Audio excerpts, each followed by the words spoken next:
परमेश्वर पिता को धन्यवाद देते हैं, उसकी आराधना करते हैं कि परमेश्वर पिता ने हम सबको एक बार फिर से ये वक्त दिया है कि इस अंत के दिनों में, विशेष रीति से 2022 के अंतिम पड़ाव में, परमेश्वर भावी अर्थात भविष्य में आने वाले वर्षों में जो 2023, 24 और 25 के दौरान होने वाली घटनाओं का स्पष्टीकरण स्पष्ट दे रहे हैं।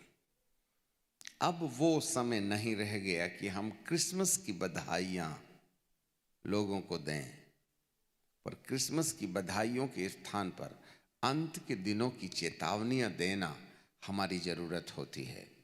बधाइयों का वक्त खत्म हो गया, चेतावनियों का वक्त शुरू होता है। दार्शनिक दर्शन देखते हैं, पहाड़ों की गहराई से नीचे से कुछ डूबल प्राणी जो आधा शरीर नीचे का अलग है, आधा शरीर अलग है और उनके आड़े तिरछे पैर हैं, वो जमीन से मट्टी के भीतर से धीरे धीरे पहाड़ की ऊपर वाली चोटी में निकल के आ रहे हैं। अधलोक के नीचे एक जगह है जिसको तारस तरस कहते हैं, वहाँ ये आत्माएं कैद हैं जिन्हें प्रभु यीशु पिता परमेश्वर ने उन आत्माओं को यहूदा की किताब के पहले अध्याय में जैसे लिखा है कि उन आत्माओं को परमेश्वर ने अंधकार में कैद में रखा था। जैसे 1000 साल के आखिरी शैतान जिसको 1000 साल की शुरुआत के अंतर्गत कैद करके अंधेरी कोठरी में डाल दिया गया, परंतु बाइबल कहती है कि 1000 साल के आखिरी में उसको फिर एक बार खोला जाएगा और वो लोगों को पवित्र नगर यरूशलेम के विरुद्ध खड़ा करेगा 1000 साल के आखिरी पड़ाव में।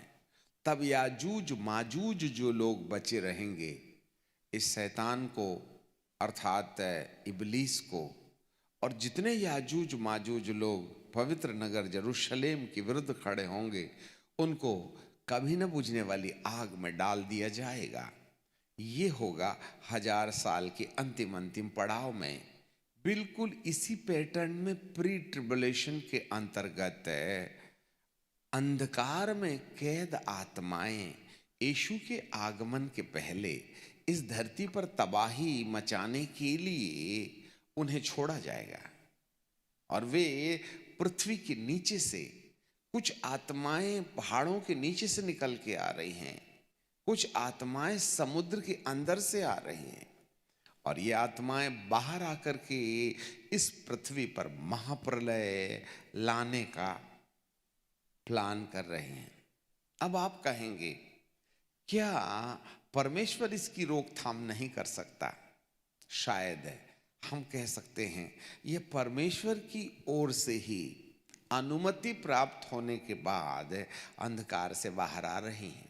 अब आप कहेंगे कि हे प्रभु, ये परमेश्वर क्यों अनुमति दे रहा है? तो प्रभु जी कहेंगे, ये मेरी अनुमति नहीं है, तुम्हारा कमाया हुआ धन, अपराधी रास्ता, परमेश्वर की सच्चाई का बहिष्कार, परमेश्वर के वचन में मिलावट, जिंदगी का दोहरा जीवन हमारे लिए, और वो जिनके पास सुसमाचार सुनाया गया वे जानते तो हैं परंतु उसकी बात नहीं मानते हैं। ऐसे लोगों के लिए परमेश्वर अपने हाथ से उनको तकलीफ नहीं देगा, परंतु वह अपना साया मनुष्य से हटा लेगा। तब जो है ये आत्माएं समुद्र के अंदर से और पहाड़ों की गहराई से निकल के पहाड़ के ऊपर आ जाएंगी।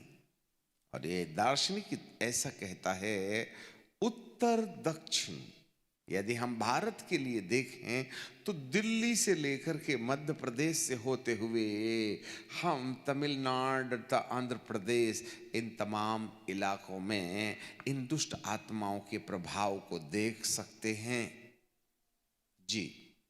और 23 दिसंबर से लेकर 28 दिसंबर तक ये दुरात्माएं हर एक व्यक्ति के घर में, चाहे वह आत्मिक हो, तो उनकी आत्मिकता को नुकसान पहुंचाने के लिए, और जो लोग आत्मिक नहीं हैं उनका तो नुकसान तय है।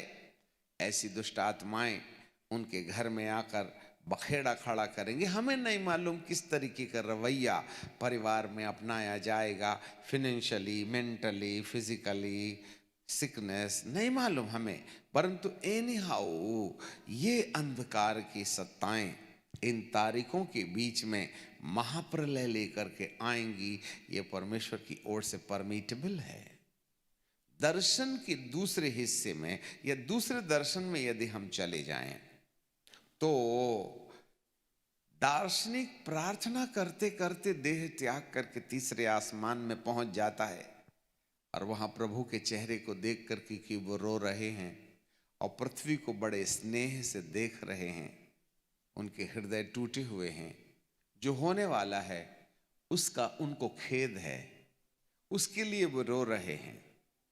परंतु होता ये है कि लोग क्रिसमस मना रहे हैं, आनंद मना रहे हैं, खा रहे हैं, पी रहे हैं, केक काट रहे हैं, बधाइयां दे रहे हैं, और उनका जीवन यदि परमेश्वर के अनुरूप नहीं था, वे परमेश्वर के फ्रेम में फिट नहीं थे, तो ऐसे लोगों के बीच में अचानक कुछ अफरा तफरी मचती है।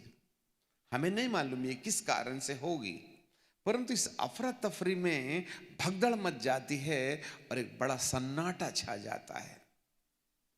इसका पहला अर्थ आत्मिक है। आत्मिक जीवन में भी इन समयों में बड़ी अफरा तफरी होगी। दुष्ट आत्माएं हमें पर्व के बहाने आत्मिकता से दूर ले जाएंगी और हम आत्मिकता के जीवन में अफरा तफरी के एहसास में चले जाएंगे, और फिर इसके बाद हमारी जिंदगी में आत्मिक मृत्यु का ढेर दिखाई देगा। जहाँ हमारा मन परमेश्वर के साथ हम जोड़ने की कोशिश करें, ना जुड़े तो जवाबदारी हमारी परमेश्वर की नहीं वरन हमारी है। इन द सेम टाइम ऐसा भी हो सकता है कि ऐसी भयानक विपदाएं इन समयों के अंदर में संपूर्ण धरती के अंदर दिखाई दें, जहां भगदड़ मच जाए और लोग फिजिकली, लिटरली, शारीरिक रीति से मृत्यु के निवाले हो जाएं, ऐसा संकेत मिलता है। और जब ये ऐसा दिखाई देता है कि लाशों की ढेरें पड़ी हुई हैं, तब प्रभु पृथ्वी पर से अपना मुंह फेर लेते हैं, क्योंकि अनुग्रह का समय, जिससे पहले कि हमने कई एपिसोड्स में ये कहा है कि प्रभु यीशु मसीह अब अपने अनुग्रह का दरवाजा बंद करने की कगार में है। और जब परमेश्वर के अनुग्रह का दरवाजा बंद कर दिया जाएगा, तब जिस अनुग्रह के कारण दुष्ट आत्माएं हमें नहीं सताती थी, जिस अनुग्रह के कारण हम गलती किए तो न्याय नहीं पाते थे, वह अनुग्रह हट गया तो हमारी गलती का इनाम तत्काल हमको भुगतान हमको तत्काल देना पड़ेगा।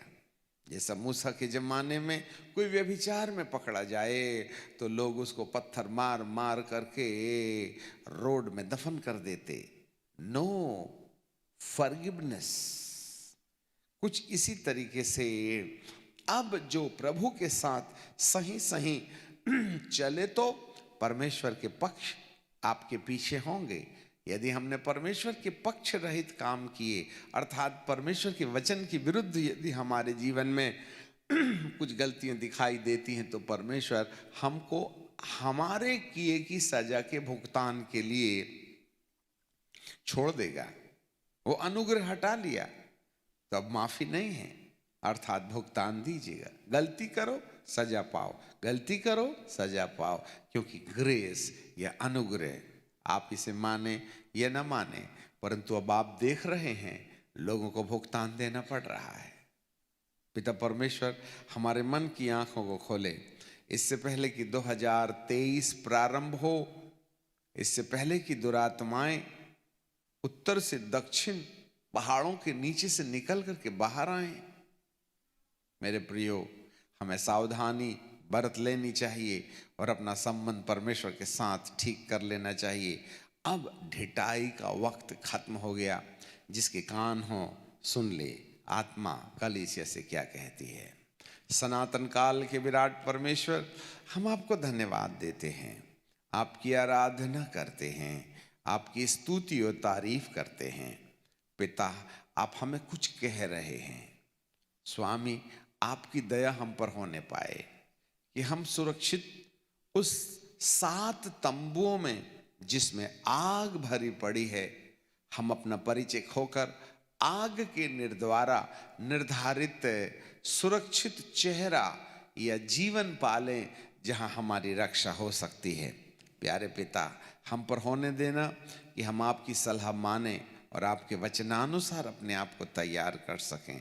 यीशु नासरी के नाम से मांगते हैं।